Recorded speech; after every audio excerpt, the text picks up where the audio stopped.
বন্ধুসকল, এটা ঔষধ আপোনালোকক পুনৰবাৰ ক'বলৈ লৈছোঁ।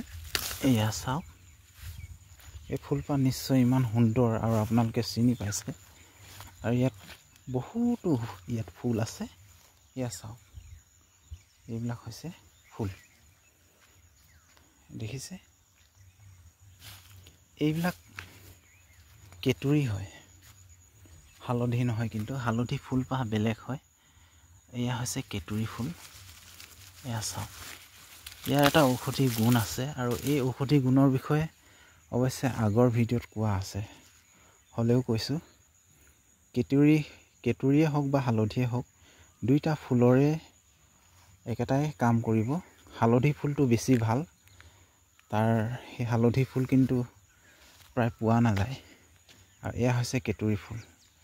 হালধি ফুলটো অকণমান বেলেগ হয়। ইয়াত কেতুৰীৰ কাৰণে ইয়াৰ গুলপীয়া এটা ওপৰত ফুলিছে।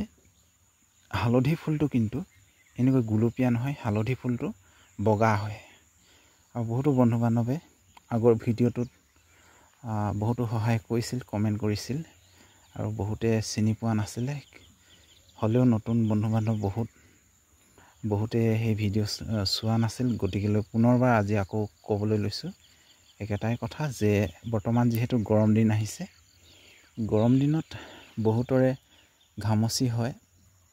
ঘামচি হ'লে কি কৰিব লাগে, ইয়াত যিখিনি এই ফুলপাহত যিবিলাক পানী আছে, এনেকৈ যেতিয়া উভতাই দিয়া হ'ব, তেতিয়া টোপে টোপে পানী পৰিছে, দেখিছে নিশ্চয় আপোনালোকে।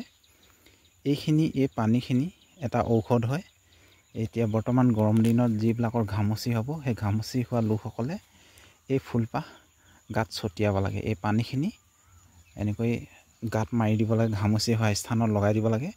প্ৰথম অৱস্থাত আপোনালোকৰ অকণমান খজুৱাৰ দৰে অনুভৱ হ'ব, খজুৱতিৰ দৰে অকণমান অনুভৱ হ'ব, আৰু চেককৈ ধৰিব, নিমখ লগাই দিয়াৰ দৰে অনুভৱ হ'ব। সেইটো আপোনালোকে ধৈৰ্য ধৰিব। তাৰপিছত তেনেকৈ শুকাবলৈ দিব। তেতিয়া আপোনালোকৰ ঘামচি একেবাৰে নোহোৱা হৈ যায়। এয়াই আছিল। যিসকল বন্ধু বান্ধৱে বহুতে কৈছিল আগৰ ভিডিঅ'ত যে হালধি ফুল নুফুলে। হালধি ফুলো ফুলে আৰু কেতুৰী ফুলো ফুলে। এইজোপা হৈছে কেতুৰী আৰু এবিধ হৈছে হালধি। এই পাহ কিন্তু কেতুৰী ফুল হয়। এয়া চাওক, এয়াই আছিল ইনফৰ্মেশ্যন। যদিহে আপোনালোকে এই বিষয়ে জানে, তেতিয়াহ'লে অকণমান বিতংকৈ কমেণ্টত ক'লে বেছি ভাল হয়। আৰু ইয়াৰ ঔষধি গুণৰ বিষয়ে যদি জানে, আৰু যদিহে বন্ধু বান্ধৱসকল ভিডিঅ'টো ভাল লাগিল, তেতিয়াহ'লে শ্বেয়াৰ কৰি দিয়ে যেন। ধন্যবাদ।